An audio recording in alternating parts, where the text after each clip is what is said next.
अगर marks improve करने हैं तो थोड़ा सा टाइम इस चैनल को दीजिए। So welcome to my channel, क्योंकि हम यहाँ पे प्रैक्टिस कर रहे हैं एमसीक्यूज की, वो भी साइंस एनसीईआरटी की लाइन बाय लाइन से और विद दी एक्सप्लेनेशन, जिससे कि एमसीक्यूज के साथ साथ आपके ट्रू फॉल्स, फिल अप्स और शॉर्ट और वेरी शॉर्ट आंसर्स भी कवर हो जाएंगे।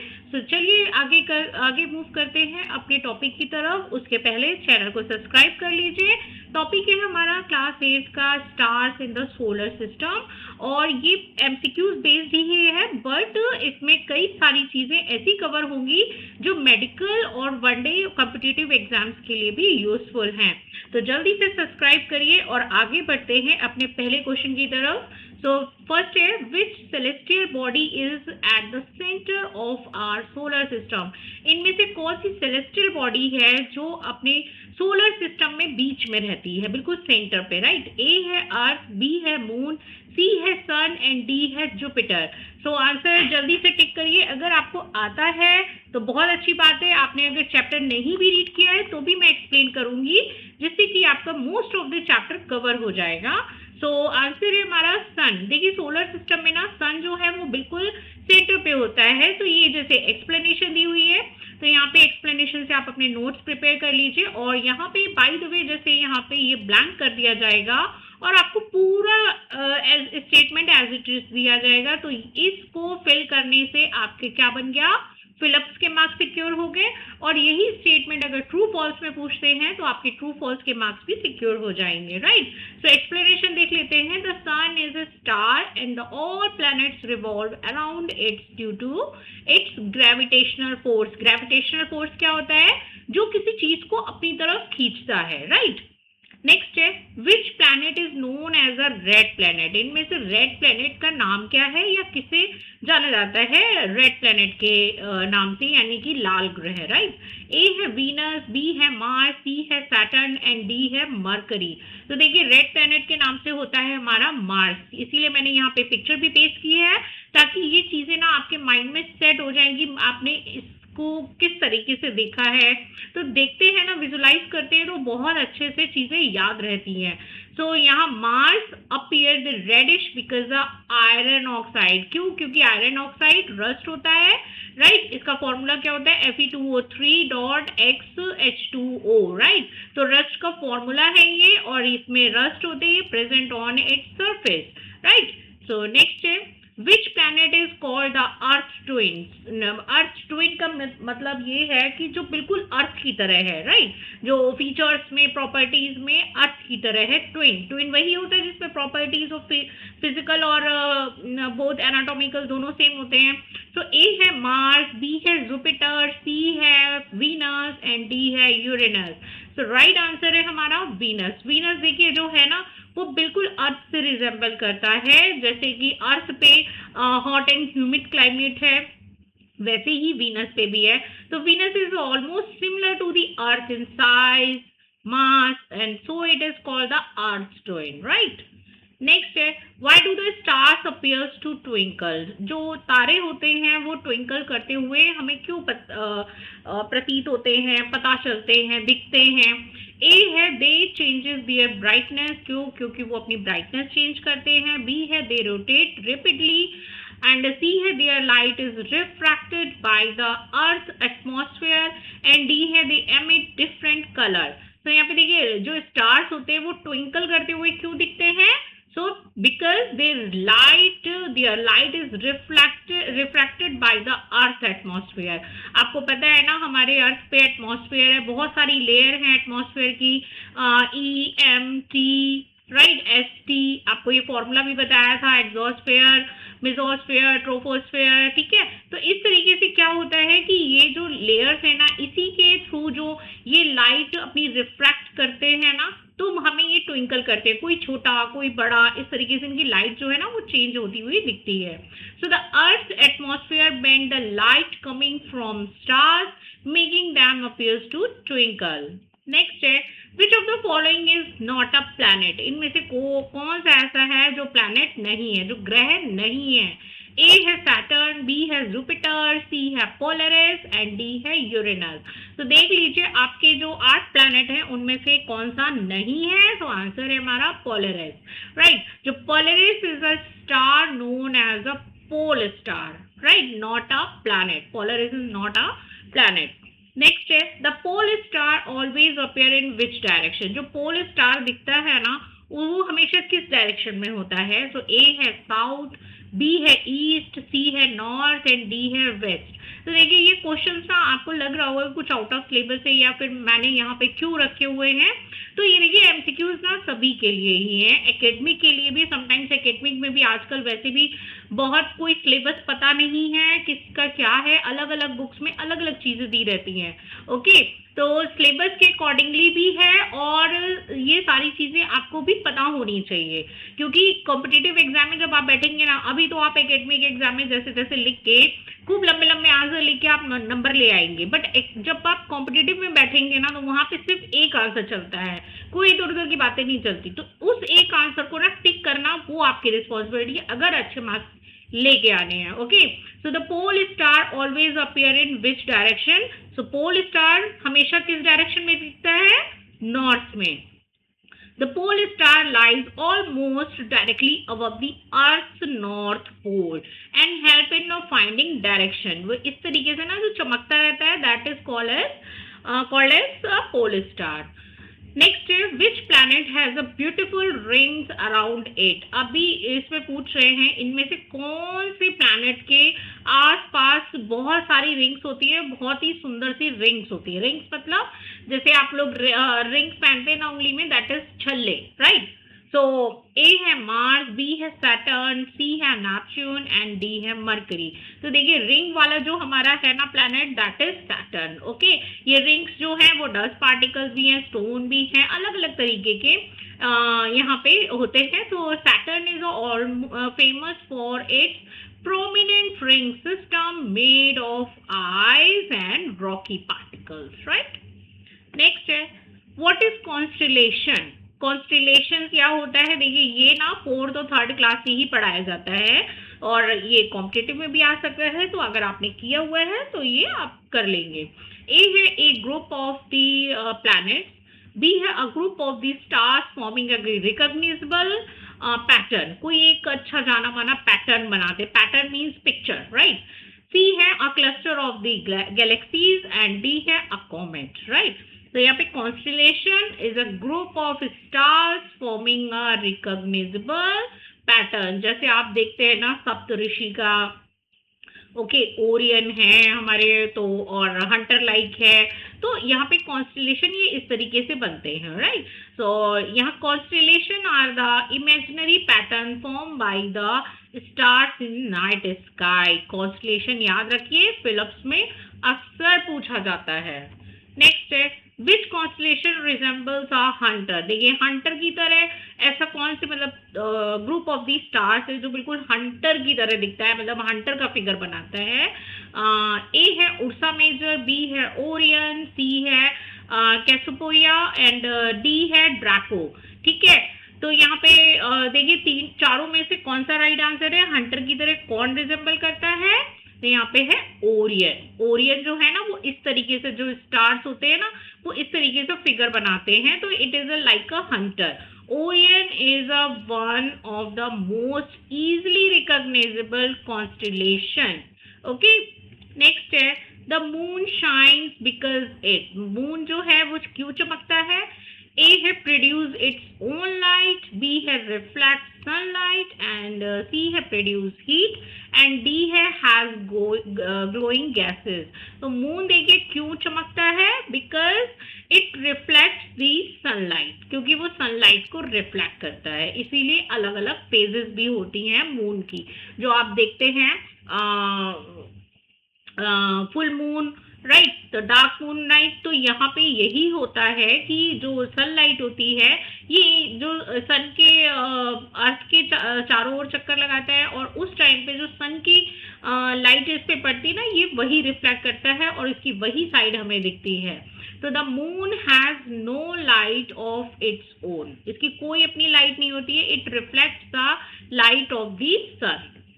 नेक्स्ट है which of the following is the largest planet in the solar system, इनमें से सबसे बड़ा प्लैनेट कौन सा है सोलर सिस्टम में? तो ए है अर्थ, बी है सैटर्न, सी है जुपिटर एंड डी है यूरेनस। तो देखिए लार्जेस्ट के नाम से आप जे सेट कर लीजिए, लार्जेस्ट। तो यहाँ पे Jupiter is the largest planet, is known as a gas giant. ठीक है, जो जुपिटर है ना वो सबसे बड़ा प्लैनेट है, और अभी आपने देखा कि उसके चारों ओर रिंग्स भी होती है। रिंग्स किसकी होती है? आइस की और रॉकी पार्टिकल्स की। ओके, तो Jupiter is a giant. Next है which planet is the nearest to the sun, sun के सबसे पास में कौन सा प्लैनेट है? राइट, तो ए है वीनस, बी है अर्थ, सी है मरकरी एंड डी है मार्स। तो जो सन के सबसे पास में है ना, तो वो है हमारा मरकरी। आप देख सकते हैं इस सीक्वेंस में मरकरी जो है ना वो सन के पास में है, इसीलिए उसको क्या बोला गया है? Hottest. Right, so Mercury is the smallest and closest planet to the sun. Next है the phase of the moon are cause due to, जो फेजेस होती है ना मून की वो किस लिए होती है, उनका कारण क्या है? ए है अर्थ शेडो, बी है clouds in the atmosphere, C है changing position of the moon earth and sun and D है रोटेशन ऑफ द सन। तो देखिए फेजेस जो भी चेंज होती हैं मून की वो मैं ऑलरेडी अभी बता चुकी हूँ, फिर से रिकॉल कर लेते हैं कि जैसे अर्थ का नेचुरल सैटेलाइट है अपना मून। राइट, तो मून जो है वो सैटेलाइट है, तो वो अर्थ के चक्कर लगा रहा है, और जो अर्थ है वो सन के अराउंड रिवॉल्व हो रही है। तो देखिए जो जब सन अर्थ रिवॉल्व हो रही है तो वो मून को भी रिवॉल्व कर रही है, उसी के साथ साथ मून भी हो रहा है। तो किस तरीके से सन की शेड जो लाइट है वो उस पर पड़ रही है वही हमको दिखती है। तो आंसर है हमारा C, the changing position of the moon earth and sun. क्योंकि यहाँ पे देखिए सन तो अपनी जगह एक्यूरेटली है, बट जो अर्थ और मून है ना वो कंटिन्यूअसली रोटेशन पे है, रोटेशन पे भी है और रिवोल्यूशन पे भी है। राइट, सो यहाँ पे different position of the moon illuminated by the sun are visible from the earth during it revolution. Next है which planet is known for its extreme greenhouse effect. Greenhouse effect है तो मतलब बहुत ही गर्म होगा। ठीक है, बहुत गर्म नहीं, इतना भी नहीं, बट जो गैसेस के थ्रू जो गर्मी होती है ना वो होता है। वैसे तो सबसे है हमारा मरकरी, लेकिन यहाँ पे बोल रहे हैं कि ग्रीन हाउस इफेक्ट। तो ग्रीन हाउस के लिए कौन रिस्पॉन्सिबल होता है? By CO2। ठीक है, तो ये CO2 का जो कॉम्पोजिशन है वो किस में ज्यादा है? ए वीनस में, बी अर्थ में, सी मार्स में एंड डी मरकरी में। तो आंसर है हमारा वीनस। तो देख लीजिए Venus has a thick atmosphere of the carbon dioxide that trap heat. क्यों? क्योंकि देखिए आप इसके साथ साथ मैं आपको और भी चीजें बता देती हूँ, वो इसलिए ताकि आप सारी चीजें रिलेट करते हुए पढ़िए। ठीक है, साइंस एक सब्जेक्ट नहीं है, ये बिल्कुल आप समझ लीजिए जो आप डेली लाइफ में देखते हैं ना ये बस उनकी स्टडी आप कर रहे हो। राइट, तो हर चीज को रिलेट करके पढ़ो तो वो आपके लिए ज्यादा इजी हो जाएगी। अगर उसको बर्डन समझ के पढ़ेंगे तो कुछ नहीं होने वाला, आपको वो जितना जिस चीज से हेट करेंगे ना वो उतना ही आपको और ज्यादा परेशान करेगी। तो Venus has a thick atmosphere of the carbon dioxide. मैंने यहाँ पे कार्बन डाइऑक्साइड इसीलिए बोला था ताकि आपको ग्रीन हाउस इफेक्ट याद हो जाए, ग्लोबल वार्मिंग फिर से रिकॉल हो जाए। सो नेक्स्ट है if earth had no atmosphere stars would. अगर अर्थ पे कोई भी एटमॉस्फेयर नहीं होगा तो स्टार्स क्या होंगे? अर्थ ट्विंकल मोर, ज्यादा चमकेंगे, बी नॉट ट्विंकल, नहीं चमकेंगे, C become brighter and D change the colour. तो देख लीजिए बिकम ब्राइटर, क्यों? क्योंकि अर्थ एटमॉस्फेयर है ही नहीं। अब वो किसकी लाइट रिफ्लेक्ट कर रही है? सन की। ओके, तो जो एटमॉस्फेयर होता है तो उनकी लाइट को क्या करता रहता है कि जिस तरीके की गैसेस एटमॉस्फेयर में है, अब गैसेस एक जगह तो है नहीं, कहीं पे ज्यादा कॉन्सेंट्रेट है, कहीं पे कम है, तो जिस तरीके की गैसेस एटमॉस्फेयर में मूव करती रहती है, ब्लो करती रहती है, तो उस हिसाब से उनका रिफ्लेक्शन होता है। बट जब एटमॉस्फेयर ही नहीं है तो वो डायरेक्ट हीट आपको देगा, सॉरी डायरेक्ट लाइट देगा ना, तो वो बिल्कुल ब्राइटर चमकेंगे, वो ट्विंकल नहीं होंगे। So atmospheric refraction cause twinkling. Without an atmosphere, stars would shine steadily. Next है which planet takes the longest time to complete one revolution around the sun among the 8 planets. इनमें से कौन सा ग्रह ऐसा है जो सबसे ज्यादा टाइम लेता है रेवोल्यूशन में अराउंड दी सन के, राइट? जो 8 प्लैनेट है, 8 ग्रह है हमारे, उनमें से सबसे ज्यादा टाइम कौन लेता है सूर्य के चक्कर लगाने में? ए है सैटर्न, बी है नेपच्यून, सी है यूरेनस एंड डी है जुपिटर। तो देखिए कॉम्पिटेटिव लेवल का क्वेश्चन है तो छोड़िएगा मत, राइट? तो आंसर है हमारा बी नेपच्यून।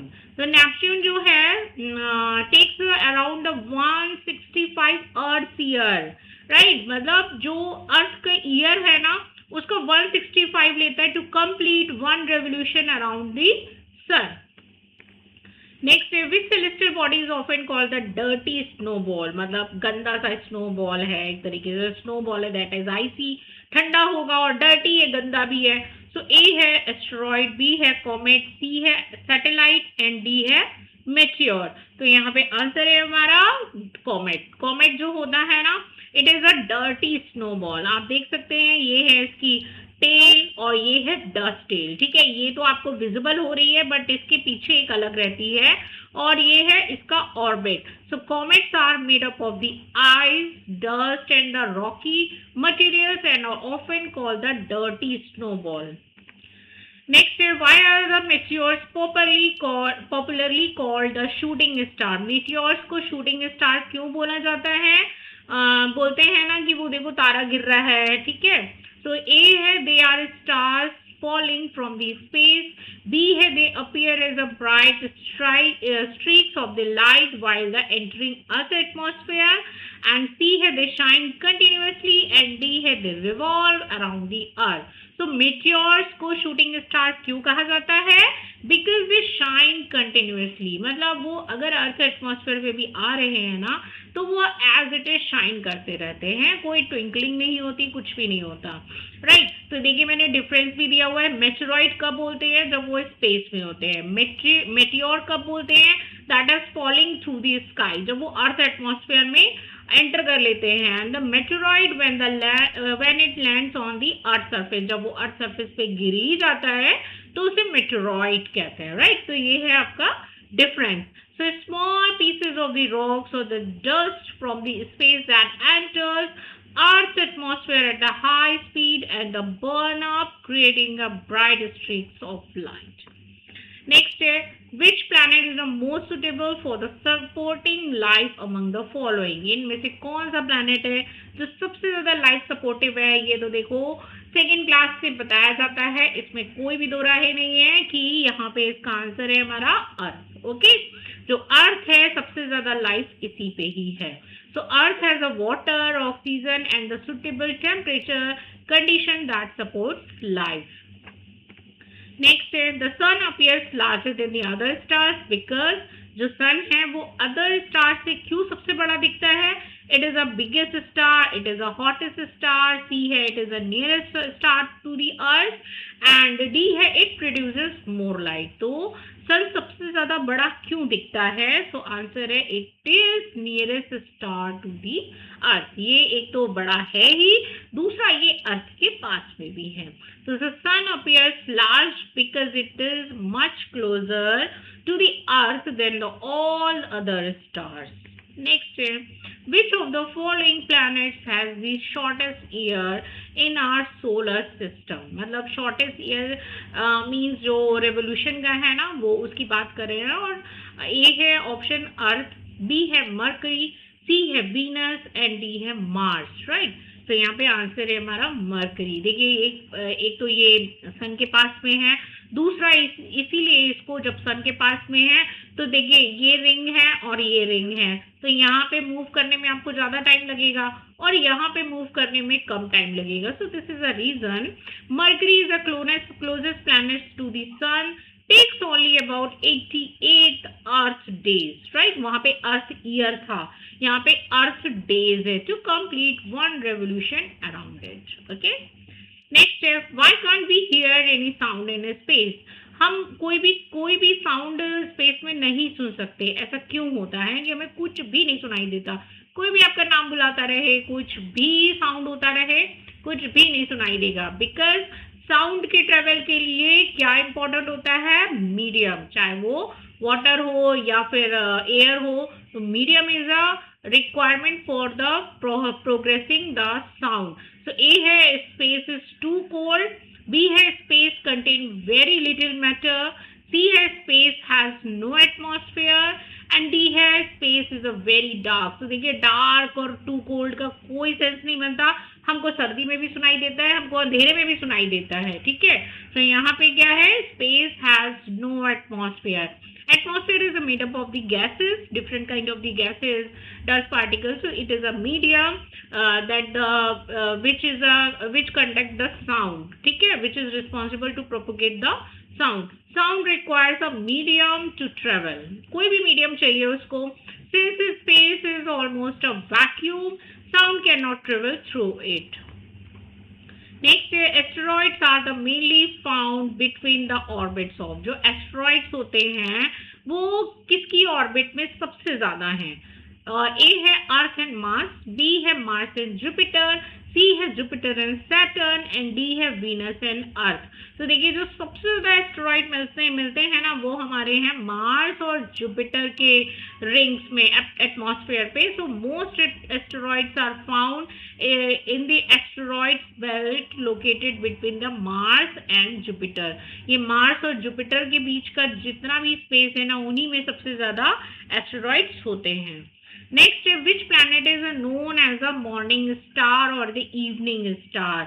बहुत ही कॉमन सा क्वेश्चन है बट आता भी है. ठीक है, मतलब कॉमन भी इसीलिए है कि आता है, पूछा जाता है और इम्पोर्टेंट भी है. तो इवनिंग और मॉर्निंग स्टार किसे कहते हैं? ए है मार्स, बी है वीनस, सी है सैटर्न एंड डी है नेपच्यून. तो देखिए आंसर है हमारा वीनस. जो मॉर्निंग टाइम पे सबसे पहला आपको चमकता हुआ दिखेगा, या इवनिंग में जैसे इवनिंग होती है वैसे ही आपको सबसे पहले जो चमकता तारा दिखेगा ना, तो वो होता है Venus. Venus appears very bright before the sunrise और after the sunset and it is called the morning and evening star. सबसे पहले यही स्टार हमको दिखता है, मतलब प्लैनेट. नेक्स्ट है, artificial satellites are used for. जो आर्टिफिशियल सैटेलाइट्स होती हैं वो किस लिए यूज होती हैं? ए है वेदर फोरकास्टिंग, बी है कम्युनिकेशन, सी है रिमोट सेंसिंग एंड डी है ऑल ऑफ दीज. तो देखिए आर्टिफिशियल सैटेलाइट होती हैं, आंसर है हमारा D, all of these. So artificial satellites have many applications including communication, navigation, weather forecasting and the scientific research. की हमारे उसमें यूनिवर्स में हो क्या रहा है, तो सारी चीजें पता चलती रहती हैं. नेक्स्ट है, the moon completes one revolution around the earth in approximately. जो मून है वो अर्थ के, मतलब अर्थ, ये अर्थ है और ये मून है जो इसका चक्कर लगा रहा है, इसको कितना टाइम लगता है? ए है 7 days, बी है 14 days, सी है 27.3 days एंड डी है 365 days. सो राइट आंसर है हमारा सी, 27.3 days. The moon takes around 27.3 days to revolve around the earth. Next है, why do the astronauts float inside the spacecraft? जो astronauts होते हैं वो spacecraft में क्यों float करते हैं? A है there is no gravity in space, B है they are very little, C है they are in the state of free fall and D है they are sitting on cushion. तो देखिए स्पेस क्राफ्ट में astronauts इसलिए करते हैं because there is they are in the state of the free fall. ठीक है, फ्री फॉल मतलब ग्रेविटी नहीं है, अर्थ एटमॉस्फेयर पे नहीं है, वो तो स्पेस में है, तो वहाँ कोई भी मीडियम नहीं है, तो वहाँ पे फ्री फॉल की कंडीशन होती है क्योंकि स्पेस में ग्रेविटी अलाउ नहीं है. So astronaut experience the micro gravity because the spacecraft and the astronauts are the continuously falling towards the earth while moving towards. Next है, why is the Pluto no longer considered a planet? अभी बोला गया कि Pluto जो है वो एक ग्रह नहीं है, तो इसको ऐसा क्यों बोला गया? प्लूटो को एक ग्रह क्यों नहीं मानते? Because it disappeared, क्या वो खो गया है? B है it does not revolve around the sun, सन के चक्कर नहीं लगाता. C है it does not satisfy all the criteria of the planet and D है it becomes a satellite. मतलब वो सैटेलाइट बन चुका है या फिर वो किसी भी प्लैनेट के जो रूल्स होते हैं होने के वो फॉलो नहीं करता। सो आंसर है हमारा C, it does not satisfy all the criteria of a planet. मतलब प्लैनेट को अपने होने एग्जिस्टेंस का एक वो होता है स्टैंडर्ड, ठीक है, तो वो इन सारे स्टैंडर्ड्स को प्लूटो जो है वो फॉलो नहीं करता, उस स्टैंडर्ड में नहीं आता। Pluto is a classified as a dwarf planet because it has not cleared its orbital neighbourhood, उसका कोई भी ऑर्बिटल नेबरहुड नहीं है। नेक्स्ट है, what would happen if the sun suddenly disappeared? अगर सन जो है यूनिवर्स से सन गायब हो जाए तो क्या होगा? A, earth would continue revolving around it, earth जो है वो तब भी घूमती रहेगी। बी है, earth would move in a straight line due to the inertia. C है, earth would become the sun. And D है, नथिंग वुड चेंज। तो आंसर इसका बिल्कुल ध्यान में रखिएगा, अगर सन डिसअपेयर हो जाएगा तो earth would move in a straight line. Earth क्या करेगी? क्यों? अभी जो सन हो है ना, तो वो क्या कर रहा है? If the sun disappeared right now the earth just be a frozen ball of ice. एक तो वो ठंडी हो जाएगी, ऊपर से क्या है, जो सन की तरफ से ग्रेविटेशनल पुल मिलता है जिसकी वजह से वो ऑर्बिट में घूमती रहती है, अब वो नहीं घूमेगी, अब वो क्या करेगी? स्ट्रेट लाइन में, बिल्कुल सीधी लाइन में जाएगी, घूमना बंद। ओके, तो sun gravitational pull keeps the earth in orbit, without it the earth would move tangentially. Tangent मतलब होता है ये रही अर्थ और बिल्कुल स्ट्रेट लाइन 90 डिग्री से वो स्ट्रेट पाथ में ट्रेवल करेगी। नेक्स्ट है, which planet has a maximum number of the known moons among the planet? इनमें से कौन से प्लैनेट के पास सबसे ज्यादा मून होते हैं? नेचुरल सैटेलाइट्स हैं सारे प्लैनेट्स में। ए है जुपिटर, बी है सैटर्न, सी है यूरेनस एंड डी है नेपट्यून। तो यहाँ पे देखिए आंसर है हमारा सैटर्न। सैटर्न के पास सबसे ज्यादा मून है। ओके, तो जैसे हमारी अर्थ के पास एक मून है, उसके पास कई सारे हैं। So Saturn currently has a largest number of the confirmed moon discovered so far. सबसे ज्यादा सैटर्न के पास मून है। नेक्स्ट है, which object travels around the sun in the highly elliptical orbit and develop a tail when near the sun? इनमें से कौन सा ऑब्जेक्ट ट्रेवल करता है sun in the highly elliptical orbit और डेवलप करता है टेल नियर द सन? ठीक है, सन के पास में। ए है एस्टेरॉइड, बी है मेटेरॉइड, सी है कॉमेट एंड डी है सैटेलाइट। तो कौन सा ऑब्जेक्ट सबसे ज्यादा सन के हाईली इलिप्टिकल ऑर्बिट में, मतलब सबसे ज्यादा पास में करता है, सॉरी इलिप्टिकल ऑर्बिट इस तरीके से, राइट? तो कौन करता है? It is comet. Comet develops a glowing tails due to the vaporisation of the ice. क्यों आइज? इसलिए क्योंकि इलिप्टिकल पाथ में है, इस तरीके से सन के पास नहीं है, सन से दूर है इलिप्टिकल पाथ में, इसीलिए आइज है। अगर सन के पास होता तो कब तक मेल्ट हो गया होता। And dust when they approach the sun. So comet develop glowing tails due to the vaporisation of ice. मतलब आइज जो है वो जैसे जैसे पास में आता है तो वो वेपराइज होना शुरू हो जाती है, इसलिए वो अपनी टेल शो करता है। ये है वेपराइजेशन का। एंड जब भी वो सन के पास आते हैं या फिर कहीं पे भी